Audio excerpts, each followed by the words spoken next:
നമ്മെ പിരിഞ്ഞു പോയവരെ, പൊഴിഞ്ഞു പോയവരെ വൃക്ഷങ്ങളായി ഓർമ്മിക്കുന്ന ഒരാൾ നമുക്കൊപ്പം മരങ്ങൾ നട്ടുവളർത്തി ജീവിക്കുന്നു. Doctor KV Balakrishnan.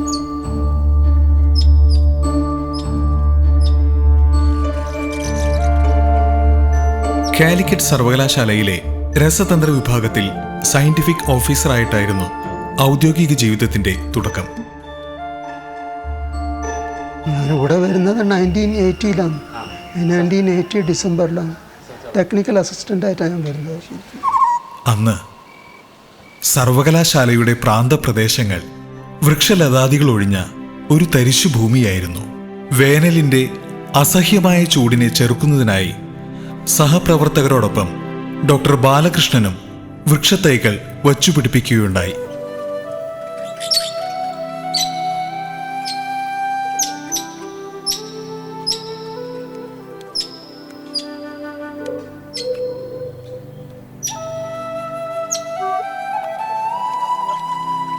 ഇന്ന് പടർന്ന് പന്തലിച്ച് തണൽ വിരിച്ചു നിൽക്കുന്ന ഈ മരം 48 വർഷങ്ങൾക്ക് മുൻപ് ഡോക്ടർ ബാലകൃഷ്ണൻ നട്ടുവളർത്തിയതാണ്.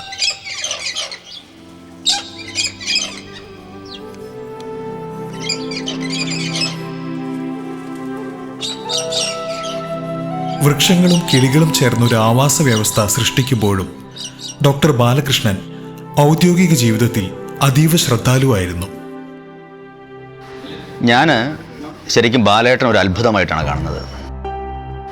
ഞാൻ 2005 ഇവിടുന്ന് വരുന്ന സമയത്ത് ഇനോർഗാനിക് കെമിസ്ട്രിയുടെ ചാർജാണ് എനിക്ക് തരുന്നത്.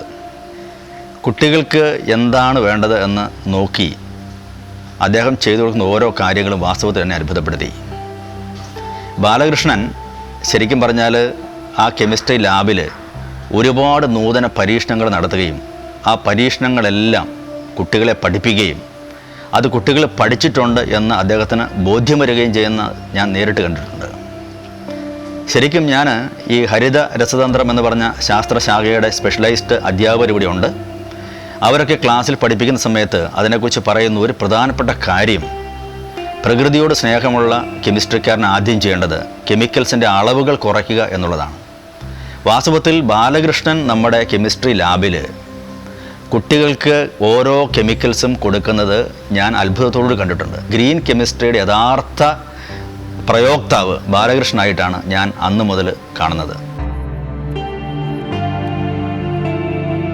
ഗ്രീൻ കെമിസ്ട്രി എന്ന വിഖ്യാതമായ രസതന്ത്ര ശാഖ നമുക്ക് സുപരിചിതമാകുന്നതിന് മുൻപ് അനുബന്ധമായ ചില പരീക്ഷണങ്ങൾ പരിമിത ലാബ് സൗകര്യങ്ങൾ ഉപയോഗിച്ച് ഡോക്ടർ ബാലകൃഷ്ണൻ നടത്തിയിരുന്നു. ഭൂമിക്കു പച്ചപ്പുതപ്പീകി നിൽക്കുന്ന സസ്യങ്ങളെ തൊഴുക നിത്യവും നാം. അമ്മത്തണൽ നൽകി നമ്മളെ കാക്കുന്ന വൃക്ഷങ്ങളെ തൊഴുക നിത്യവും നാം. ശാസ്ത്രത്തിന്റെ സ്വാധീനത്താൽ ആധുനിക ജീവിതത്തെ ആഘോഷങ്ങളിലൂടെ, സാഹിത്യ പ്രവർത്തനങ്ങളിലൂടെ മനുഷ്യനെ പ്രകൃതിയുമായി അടുപ്പിക്കുന്നു. ഹരിത രസതന്ത്രം എന്നുള്ളതുകൊണ്ട് നമ്മൾ ഉദ്ദേശിക്കുന്നത് രസതന്ത്രത്തെ പരിസ്ഥിതിക്ക് അനുയോജ്യമായ രീതിയിൽ എങ്ങനെ വികസിപ്പിച്ചെടുക്കാമെന്നുള്ള ഒരു മേഖലയാണത്. അത് ആഗോളതലത്തിൽ തന്നെ ഇന്ന് ശ്രദ്ധയാർജിച്ചിരിക്കുകയാണ്. പ്രത്യേകിച്ച് ഒരുപാട് പരിസ്ഥിതി പ്രശ്നങ്ങളൊക്കെ നമ്മൾ നേരിട്ടുകൊണ്ടിരിക്കുന്ന ഒരു കാലഘട്ടത്തിലായതുകൊണ്ട് ഇതിൽ എത്രമാത്രം പ്രാധാന്യമുണ്ട് എന്ന് നമ്മൾ പറഞ്ഞറിയിക്കേണ്ടതില്ല. ഞാനൊരു 2005 അവസാനത്തിലാണ് കാലിക്കറ്റ് സർവകലാശാല രസതന്ത്ര വിഭാഗത്തിൽ ജോയിൻ ചെയ്തത്. അന്ന് ഞാൻ ജോയിൻ ചെയ്തപ്പോൾ ഇവിടെ പരിചയപ്പെട്ട എനിക്ക് വളരെ ഇമ്പ്രസീവായി തോന്നിയ ഒരു വ്യക്തിയാണ് ഡോക്ടർ ബാലകൃഷ്ണൻ. അന്ന് ഡോക്ടർ ബാലകൃഷ്ണൻ ഇവിടെ ഒരു സയൻറ്റിഫിക് ഓഫീസറായിട്ട് ജോലി ചെയ്യായിരുന്നു. അപ്പോൾ അദ്ദേഹം ഒരുപാട് കാര്യങ്ങൾ ഈ രസതന്ത്ര ലബോറട്ടറീസ് എങ്ങനെയാണ് കെമിക്കൽസിൻ്റെ ഉപയോഗം കുറച്ച് വരിക, പ്രത്യേകിച്ച് മൈക്രോ ലാബുകൾ, മൈക്രോ ടെസ്റ്റുകൾ അത്തരത്തിലൊക്കെ ഡെവലപ്പ് ചെയ്തെടുക്കുവാനും കുട്ടികളെ അതിലേക്ക് കൊണ്ടുവരാനും വേണ്ടിയിട്ട് ഒരുപാട് ശ്രമിച്ചിരുന്ന ഒരു കാലഘട്ടമാണ്. അപ്പോൾ ഞങ്ങൾ ഒരുപാട് ഇൻട്രാക്ഷൻസ് ഉണ്ടായിരുന്നു. പിന്നെ ഡോക്ടർ ബാലേട്ടൻ, ഞങ്ങൾ അങ്ങനെയാണ് ബാലേട്ടൻ എന്നാണ് എല്ലാവരും വിളിക്കുന്നത്. ഈ ബാലേട്ടനെ പ്രത്യേകത എന്തായിരുന്നെങ്കിൽ അദ്ദേഹത്തിന് ശരിക്കും പ്രകൃതിയോട് ഇടചേർന്ന ഒരു ജീവിതമായിരുന്നു പുള്ളിയുടെ. അപ്പം അദ്ദേഹം വളരെയധികം മരങ്ങൾ വെച്ച് പിടിപ്പിക്കുക എന്നുള്ളത്. അപ്പോൾ അതിൽ ബാലേട്ടൻ്റെ ഒരു പ്രത്യേകതയാണത്. കാരണം ഈ ഒരു മരം വെച്ച് പിടിപ്പിക്കുന്ന ഒരാൾ അത് ഈ വെച്ച് പിടിപ്പിക്കുന്ന ആൾക്ക് വേണ്ടിയല്ല, അടുത്ത തലമുറയ്ക്ക് വേണ്ടി ചെയ്യുന്ന വലിയൊരു സേവനമാണ്.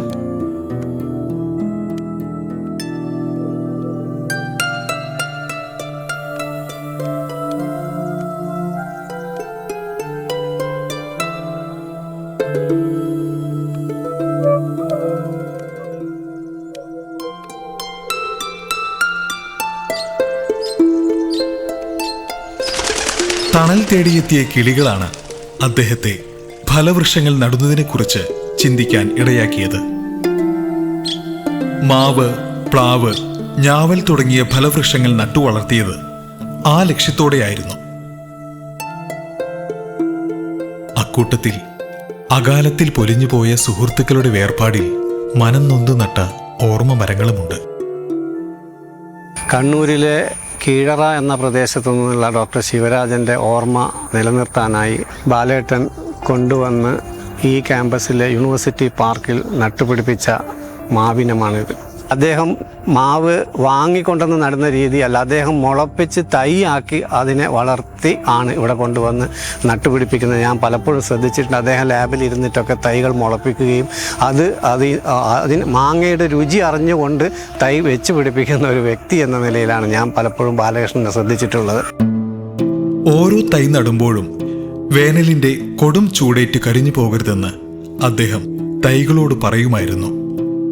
അങ്ങനെ പറഞ്ഞാൽ പിന്നെ തൈകൾ നനച്ചില്ലേലും ഉണങ്ങിക്കരിഞ്ഞു പോകില്ലെന്നാണ് അദ്ദേഹത്തിന്റെ വിശ്വാസം, അല്ല അനുഭവം. ഇതുപോലൊരു വ്യക്തികളെ നമുക്ക് കാണുക പ്രയാസമാണ്. ചെടികളോടൊക്കെ ഇങ്ങനെ സംസാരിക്കുന്ന കാണാം, ചിലപ്പം തന്നെ ഇങ്ങനെ സംസാരിക്കും ചെടികളെടുത്ത്. അങ്ങനെയാണ് ഒരു ദിവസം ഞാൻ ഇങ്ങനെ പോയി പരിചയപ്പെടുന്നത്. ഞാൻ പ്രിയ, സുവോളജി ഡിപ്പാർട്ട്മെന്റിലെ സീനിയർ ഗ്രേഡ് അസിസ്റ്റന്റ് ആണ്. മുന്നേ ഞാൻ കേട്ടിരുന്നു സാറിനെ പറ്റി. ഈ ചെടികളോട് എത്ര ഇഷ്ടമുള്ള ഒരാളാണ്, യൂണിവേഴ്സിറ്റിയിൽ നിറയെ ഒരുപാട് മാവുകളും ചെടികളൊക്കെ വെച്ചിട്ടുണ്ട് എന്നൊക്കെ പറഞ്ഞ്. ഞാനും അതെ ചെറുതായിട്ട് ചെടികളെയൊക്കെ സ്നേഹിക്കുന്ന ഒരാളാണ്. അപ്പോൾ ബാലേട്ടനെ കുറിച്ച് കേട്ടപ്പം കാണാനൊരാഗ്രഹം ഉണ്ടായിരുന്നു. അങ്ങനെയാണ് ഒരിക്കലും ഇങ്ങനെ ചെടികളെടുത്ത് സംസാരിച്ചുകൊണ്ടിരിക്കുന്ന സമയത്താണ് സാറിനെ ഇങ്ങനെ പോയി പരിചയപ്പെടുന്നത്. അപ്പം അങ്ങനെ പരിചയപ്പെട്ടു. സാർ എനിക്ക് 2-3 മാവിൻ്റെ തൈകളൊക്കെ കൊണ്ടുവന്ന് തന്നിട്ടുണ്ട്. ഇവിടെ എല്ലാവർക്കും താല്പര്യമുള്ള ആർക്കും സാർ എത്തിച്ചു കൊടുക്കുന്നു എന്നാണ് കേട്ടിട്ടുള്ളത്. അതായത് സാറിന് പറ്റുന്നത് പോലെ സാറ് അത് ലെയർ ചെയ്തിട്ടും അല്ലാതെ തൈകളായിട്ടും ബഡായിട്ടും ഒക്കെ ഉള്ള തൈകൾ സാർ എത്തിച്ചു കൊടുക്കുന്നു. അതിൽ ഒരു ലാഭവും ഞാൻ എന്താ സാർ ചെയ്യേണ്ടത് എന്ന് ചോദിച്ചപ്പോൾ എന്നോട് പറഞ്ഞു, അങ്ങനെ ചോദിക്കരുതെന്നാണ് എന്നോട് പറഞ്ഞത്. അപ്പം എന്താണെന്ന് വെച്ചാൽ സാർ ഒന്നും തിരിച്ച് പ്രതീക്ഷിക്കുന്നില്ല എന്നുള്ളതാണ്. അപ്പം അതിൽ ഒരു മാങ്ങ ഉണ്ടായി കാണാൻ, അതാണ് സാർ ഇങ്ങനെ നോക്കിക്കൊണ്ടിരിക്കുന്നത്. പ്രകൃതിയുമായി അടുക്കാൻ തുടങ്ങിയപ്പോൾ സാത്വിക ബോധം അദ്ദേഹത്തിൽ താനെ വളരാൻ തുടങ്ങി. ഔദ്യോഗിക പദവികൾ നൽകുന്ന അലങ്കാര നാമങ്ങളോട് ആദരവും താല്പര്യവുമില്ലാതായി. സഹവർത്തികളായ അധ്യാപകരോ വിദ്യാർത്ഥികളോ സർ എന്ന് അഭിസംബോധന ചെയ്താൽ അസ്വസ്ഥനായ അദ്ദേഹം അവരെ തിരുത്തിക്കൊണ്ട് ബാലൻ എന്ന് വിളിച്ചാൽ മതിയെന്ന് പറയുമായിരുന്നു.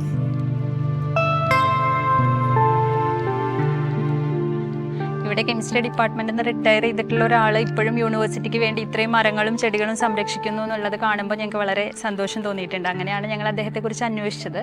അപ്പോൾ ഞങ്ങൾക്ക് അറിയാൻ കഴിഞ്ഞത് അദ്ദേഹം കെമിസ്ട്രി ഡിപ്പാർട്ട്മെന്റിൽ നിന്ന് സീനിയർ സയൻറ്റിഫിക് ഓഫീസറോ മറ്റോ ആയി റിട്ടയർ ചെയ്ത ആളാണെന്നാണ്.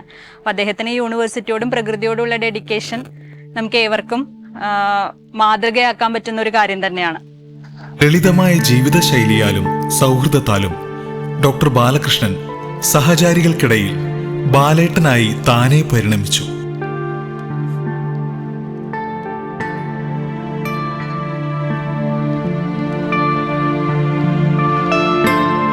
മാവിൻ തൈകൾ വളരുന്നതിനൊപ്പം പരീക്ഷണ തൽപരനായ ബാലേട്ടൻ ഗ്രാഫ്റ്റിംഗ്, ബഡ്ഡിംഗ് എന്നിവയിലൂടെ സങ്കരയിനം മാവിൻ തൈകളെ ഉൽപ്പാദിപ്പിച്ചു. ക്യാമ്പസിന്റെ വിവിധ ഇടങ്ങളിലായി 15 വ്യത്യസ്തങ്ങളായ ഇനം തൈകൾ നട്ടുവളർത്തി.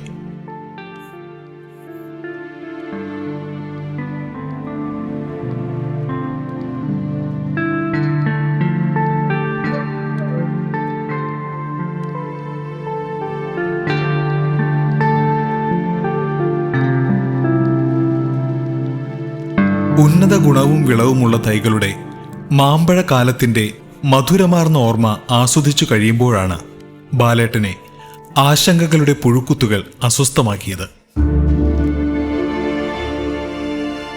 ഔദ്യോഗിക ജീവിതത്തിൽ നിന്ന് വിരമിച്ച് ക്യാമ്പസ് വിട്ടു പോകുന്നതോടെ രാപ്പകൽ പരിപാലിച്ചുണ്ടാക്കിയ മാവുകളെ സംരക്ഷിക്കുന്നതിനെ കുറിച്ചായിരുന്നു ചിന്ത.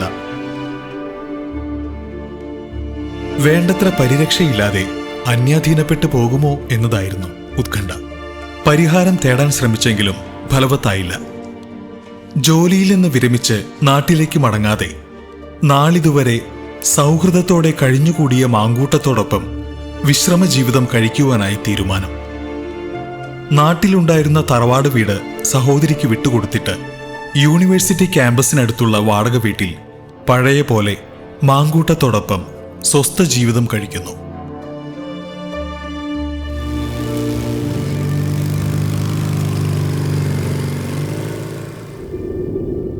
പകലിലെ ശബ്ദായമാനമായ അന്തരീക്ഷം ഒടുങ്ങി. ക്യാമ്പസ് രാത്രിയുടെ നിശബ്ദതയിൽ ആണ്ടുകിടക്കുമ്പോഴാണ് ബാലേട്ടൻ നിത്യവും മാങ്കൂട്ടത്തിന്റെ പരിചരണത്തിനായി എത്തുക.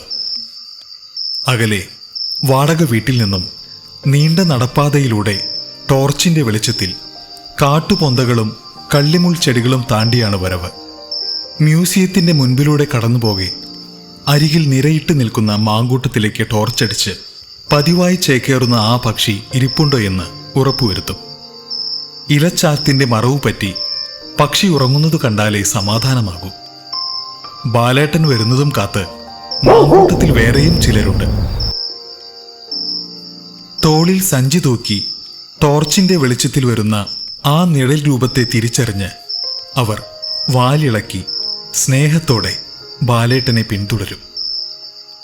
ക്യാമ്പസിൽ വിശന്നലയുന്ന നായകൾക്കായി തോൾ സഞ്ചിയിൽ കരുതിയിരിക്കുന്ന തീറ്റ കൊടുത്ത് അവയോടൊപ്പം സൗഹൃദത്തോടെ കുറച്ചുനേരം ചെലവിടും. നായ്ക്കളെ കാവൽ നിർത്തിയിട്ടാണ് ആളൊഴിഞ്ഞ ക്യാമ്പസിന്റെ ഇരുൾ മൂടിയ കോണുകളിൽ നിൽക്കുന്ന തൈകൾ നനയ്ക്കുന്നതും വളം ഇടുന്നതുമൊക്കെ. പുതിയ നാമ്പുകൾ കിളിർക്കുന്നോ എന്ന ജിജ്ഞാസയോടെ ടോർച്ചടിച്ചു നിരീക്ഷിക്കും. ഇലതീനി പുഴുക്കളെ പ്രതിരോധിക്കുന്നതിനും പ്രാണികൾ കൂമ്പ് തിന്നാതിരിക്കുന്നതിനും കീടനാശിനികൾ ഇടയ്ക്ക് പ്രയോഗിക്കുന്നു. തൈകൾ ഒരു പ്രായമെത്തും വരെ വേനലിന്റെ ചൂടേറ്റ് ഉണങ്ങാതിരിക്കുന്നതിനും നാൽക്കാലികൾ തിന്നാതിരിക്കുന്നതിനും ചുറ്റിലും കമ്പുകൾ കൊണ്ട് കൂട പോലെ രക്ഷാകവചം തീർക്കണം. തൈകളുടെ കട ഈർപ്പമില്ലാതെ വരണ്ടുണങ്ങാതിരിക്കുന്നതിനും ജലത്തിന്റെ ഉപയോഗം കുറയ്ക്കുന്നതിനുമായി പച്ചില കൊണ്ട് മൂടും. ഇത്തരം പരിചരണങ്ങളൊക്കെ കഴിഞ്ഞ് രാത്രി വളരെ വൈകിട്ടാണ് ബാലേട്ടൻ ഉറങ്ങുന്നതിനായി മടങ്ങുക.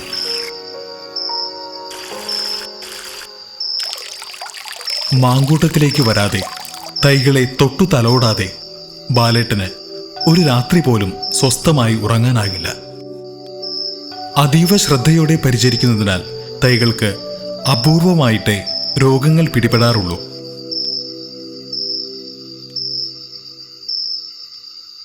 ഒരിക്കൽ സ്റ്റുഡൻസ് ട്രാപ്പിന് മുൻപിലെ തൈകളുടെ കൂമ്പ് വെട്ടുന്നതായി പരിചരണത്തിനിടയിൽ കണ്ടെത്തി. ഉടനെ മരുന്നു തെളിച്ചെങ്കിലും കാര്യമായ മാറ്റമൊന്നും ഉണ്ടായില്ല. തൈകൾക്ക് സാംക്രമിക രോഗമോ മറ്റോ ബാധിച്ചോ എന്ന ഉത്കണ്ഠയിൽ ബാലേട്ടന് ഉറക്കമില്ലാതായി. ഇന്റർനെറ്റിലൂടെയും മറ്റു മാർഗങ്ങളിലൂടെയും ലഭ്യമായ മരുന്നുകളെല്ലാം ഉപയോഗിച്ചെങ്കിലും ഫലപ്രാപ്തി ഉണ്ടായില്ല. വർദ്ധിച്ചു വരുന്ന രോഗത്തിന്റെ ആശങ്കയിൽപ്പെട്ടുഴലുമ്പോഴാണ് ആകസ്മികമായി ആ കാഴ്ച കാണാനിടയായത്. തണലണഞ്ഞെത്തുന്ന ലവ് ബേഡ്സിലെ ആൺകിളിയാണ് കൂമ്പ് കിള്ളുന്നത്. അടുത്തു ചെന്ന് രണ്ടിൻ്റെയും ചെവിക്ക് പിടിച്ച് ശാസിക്കണമെന്ന് തോന്നിയെങ്കിലും ഭാവി ഭവിഷ്യത്തുകളോർത്ത് അതിന് മുതിർന്നില്ല. കോപമടക്കി സംയമനത്തോടെ ആലോചിച്ചൊരു പോംവഴി കണ്ടെത്തി.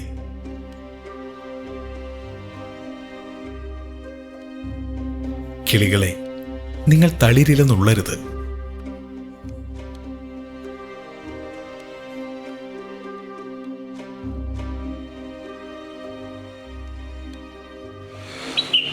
മുൻ കെമിസ്ട്രി വകുപ്പ് മേധാവി ഡോക്ടർ തങ്കരാജൻ റിട്ടയർ ചെയ്യുമ്പോൾ കെമിസ്ട്രി കെട്ടിടത്തിന് മുൻപിൽ നട്ട ആ മരം വികസനത്തിനു വേണ്ടി വെട്ടിമാറ്റേണ്ടതായി വരുമെന്നൊരവസ്ഥ സംജാതമായപ്പോൾ അതൊഴിവാക്കുന്നതിനായി ബാലേട്ടൻ ഒരു ബോട്ട് എഴുതി തൂക്കി. ഓർമ്മകൾ നശിക്കുന്നിടത്ത് ചരിത്ര സ്മാരകങ്ങൾ വെറും കല്ലും മണ്ണും മാത്രമെന്നത് അധികൃതർക്കിടയിൽ ചർച്ചയായി. ഒടുവിൽ മരം മുറിക്കേണ്ടെന്ന് അവർ തീരുമാനിച്ചു.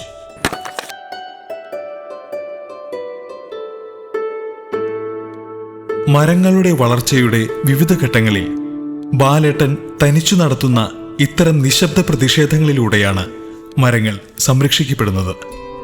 ബാലേട്ടൻ സഹജീവികളോട് കാണിക്കുന്ന കരുതൽ കാണുമ്പോൾ വിസ്മയത്തോടെ നമ്മൾ ചോദിച്ചേക്കാം, എത്ര ഭ്രാന്തമായൊരു ജീവിതമെന്ന്. യഥാർത്ഥത്തിൽ സ്നേഹത്തിന് അതിർത്തിരിച്ച് പ്രകൃതിയെ മതിൽക്കെട്ടുകൾക്കുള്ളിലൊതുക്കി സ്വാർത്ഥ താൽപ്പര്യങ്ങൾ സംരക്ഷിക്കുന്ന ആധുനിക മനുഷ്യരെന്ന് സ്വയം വിശേഷിപ്പിക്കുന്ന നമ്മളല്ലേ മനോവൈകല്യമുള്ളവർ? അശാസ്ത്രീയമായ ഇടപെടലിലൂടെ മനുഷ്യൻ ഭൂമിയെ ദുരന്തവേദിയാക്കി മാറ്റിയിരിക്കുന്നു. സന്തുലിതാവസ്ഥ നഷ്ടമായി ഭൂമി തകിടം മറിയുമ്പോൾ പ്രകൃതി ക്ഷോഭിച്ചുവെന്ന കുറ്റപ്പെടുത്തലിലൂടെ നമ്മൾ ഒഴിഞ്ഞുമാറും. യന്ത്രങ്ങളെ അമിതമായി ആശ്രയിക്കുന്ന ആധുനിക മനുഷ്യൻ പ്രകൃതിയിലെ പ്രതിഭാസങ്ങളെ പ്രതിരോധിക്കുന്നതിന് പ്രകൃത്യാലുള്ള മാർഗങ്ങളെ അവലംബിക്കുന്നതേയില്ല. സമീപകാലത്ത് വയനാട്ടിലെ പ്രകൃതി ദുരന്തത്തിൽ മനുഷ്യരുൾപ്പെടെ ആയിരങ്ങൾ പൊലിഞ്ഞപ്പോഴും കടപുഴകാതെ നിന്ന ആൽമരം ജനശ്രദ്ധ ആകർഷിക്കുകയുണ്ടായി. ഈ മരത്തിൽ തട്ടിയാണ് വെള്ളവും മണ്ണും മരങ്ങളും വഴിമാറിയൊഴുകിയത്. മലമുകളിൽ നിന്നും ആയത്തിൽ അലച്ചു വന്ന കൂറ്റൻ പാറകൾ ഈ ആലിൻ ചുവട്ടിൽ വന്ന് ചെളിയിൽ പുതഞ്ഞ് ഗതി നഷ്ടമായി കിടക്കുകയായിരുന്നു. കാറ്റിലും കനത്ത പേമാരിയിലും അചഞ്ചലനായി ശ്മശാന ഭൂമിയിൽ ഒറ്റപ്പെട്ടു നിൽക്കുന്ന ഈ മരം നമ്മെ ഒരു പാഠം ഓർമ്മിപ്പിക്കുന്നു.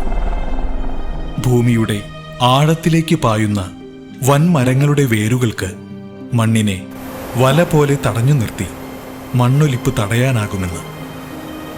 ഈ മരത്തിന്റെ ശാഖയിൽ വടം കെട്ടിയാണ് ചൂരൽമലയിൽ നിന്ന് മുണ്ടക്കൈയിലേക്ക് രക്ഷാപ്രവർത്തനം നടത്തിയത്. സൈന്യം താൽക്കാലികമായി പാലം പണിയുന്നതിനും ഈ ആലിനെ തന്നെയാണ് ആശ്രയിച്ചത്. പ്രകൃതിയുടെ കരുത്തിനെ, കാരുണ്യത്തെ ബോധിപ്പിക്കുന്ന ഈ ആൽമരം മറ്റൊരു ബോധിവൃക്ഷമാണ്.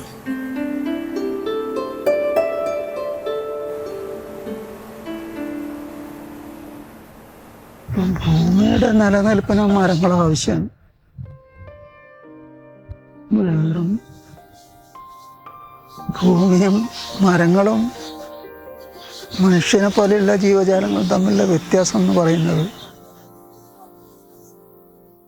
മരങ്ങൾ കൂടുമ്പോൾ ഈ ഭൂമിയുടെ ആയുസ് കൂടുകയ്യ. കാരണം അത് carbon dioxide, green gas absorb ചെയ്ത് ഓക്സിജൻ പുറത്തേക്ക് വിടുന്ന ഒരു ജീവജാലമാണ് വൃക്ഷം എന്ന് പറയുന്നത്. അതേസമയത്ത് മനുഷ്യനെ പോലെയുള്ളവരെന്ന് പറഞ്ഞാൽ ഓക്സിജൻ ഇൻഹെയിൽ ചെയ്ത് കാർബൺ ഡൈ ഓക്സൈഡ് പുറത്തു വിടും. അതായത് ഗ്രീൻ ഗ്യാസ് പുറത്തു വിടുന്നതാണ്. അതുകൊണ്ട് പോപ്പുലേഷൻ ഇൻക്രീമെൻ്റ് എന്ന് പറയുന്നത് ഭൂമിയുടെ ടെമ്പറേച്ചർ കൂട്ടും. അന്നേരം നേരെ എതിരായിട്ടുള്ള എഫക്റ്റാണ് വൃക്ഷങ്ങളും ജീവജാലങ്ങളും തമ്മിൽ. പിന്നെ ഈ വെള്ളപ്പൊക്കം അതുപോലെയുള്ള വെള്ളം മലേൻ്റെ നിലനിൽപ്പും അതുപോലും വൃക്ഷങ്ങളാണ് അതിനെ പ്രൊട്ടക്റ്റ് ചെയ്ത് നിർത്തുന്നത്. അതിൻ്റെ വേര് ജാലങ്ങൾ മണ്ണിനെ പിടിച്ചു നിർത്തും. അന്നേരം വൃക്ഷങ്ങൾ മുറിച്ച് പോകുമ്പോഴാണ് മണ്ണിന് ഉറപ്പില്ലാതെ ഉരുൾപൊട്ടലും അതുപോലും ഉണ്ടാകും. മണ്ണിനെ സംരക്ഷിക്കുന്ന, മരങ്ങളെ ആരാധിച്ചിരുന്ന ഇവിടുത്തെ ആദിമവാസികൾ അന്ധവിശ്വാസികളായിരുന്നില്ല. ആരാധനയിലൂടെ പ്രകൃതിയിൽ നിന്നും അവർ മനക്കരുത്ത് ആർജിക്കുകയായിരുന്നു. അപരിഷ്കൃതരെന്നോ പ്രാകൃതരെന്നോ വിശേഷിപ്പിച്ച് അകറ്റി നിർത്തിയ ഈ ജനതയിൽ നിന്നുമാണ് നമ്മൾ പ്രകൃതിയെ മനസ്സിലാക്കേണ്ടത്. പ്രശസ്ത പരിസ്ഥിതി വിദഗ്ധനായ ശ്രീ മാധവ് ഗാഡ്ഗിൽ ഇവരുടെ പ്രാധാന്യത്തെക്കുറിച്ച് റിപ്പോർട്ടിൽ ഇങ്ങനെ പരാമർശിക്കുന്നു. ഏതു ഗ്രാമത്തിൽ നിലവിൽ വരുന്ന ഏതു പദ്ധതികളെപ്പറ്റിയും തീരുമാനമെടുക്കേണ്ടത് ആ ഗ്രാമത്തിലെ ജനങ്ങളാവണം. കാരണം ഗ്രാമവാസികളായ കർഷകരും മുക്കുവരും ആദിമവാസികളുമാണ് പ്രകൃതിയെ പരിപാലിക്കുന്നവരും സംരക്ഷിക്കുന്നവരും. അവർക്കാണ് പ്രകൃതിയുടെ മൂല്യവും എങ്ങനെ സംരക്ഷിക്കണമെന്നും അറിയുന്നത്.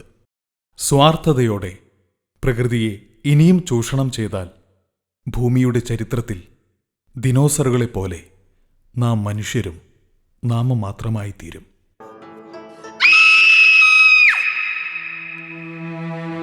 നിർത്തൂ ഈ സാഡിസം. ക്രിയാത്മകമായി ചിന്തിക്കൂ. നിങ്ങളെ എന്നും ഓർമ്മിക്കുന്നതിനായി ഈ ഭൂമുഖത്തൊരു തൈ നടൂ. കാലമേറെ കഴിയുമ്പോൾ ആ തൈകൾ വൻമരങ്ങളായി വഴിയോരത്ത് തണൽ വിരിച്ച് വരും തലമുറകളെയും കാത്തു നിൽപ്പുണ്ടാകും.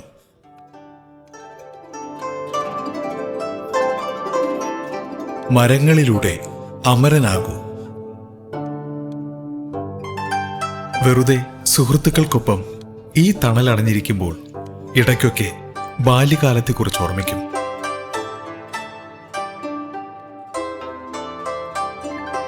മുറ്റത്തെ പ്ലാവിൻ ചുവട്ടിൽ ചങ്ങാതിമാർക്കൊപ്പം ഇരുന്ന് കുരുന്നുകൈകൾ കൊണ്ട് കുതിരയെ മെനഞ്ഞ് ലോകം ചുറ്റുന്നതായി സ്വപ്നം കാണുമായിരുന്നു.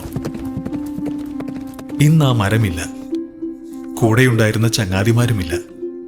ശേഷിക്കുന്നത് ഈ തണൽ മാത്രം. കാലഗതിയിലകപ്പെട്ട് അവ്യക്തമായ ഭാവിയിലേക്ക് കുതിക്കുന്ന നമുക്ക് ഈ തണലുകൾ ഓർമ്മയുടെ നാഴികക്കല്ലുകൾ.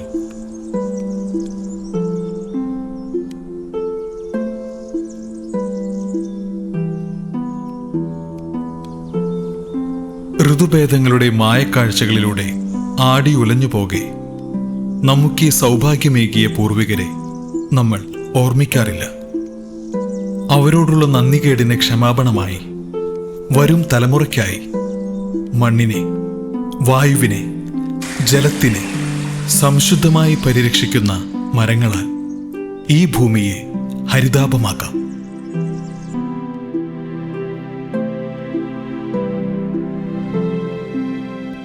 തൈകളെ നട്ടുനനച്ച്, സഹജീവികളെ പരിലാളിച്ച്, വൃക്ഷങ്ങളെ സൗഹൃദത്തോടെ തലോടി കടന്നുപോകുന്ന നമ്മൾ. ഓർമ്മകൾ, മരങ്ങൾ.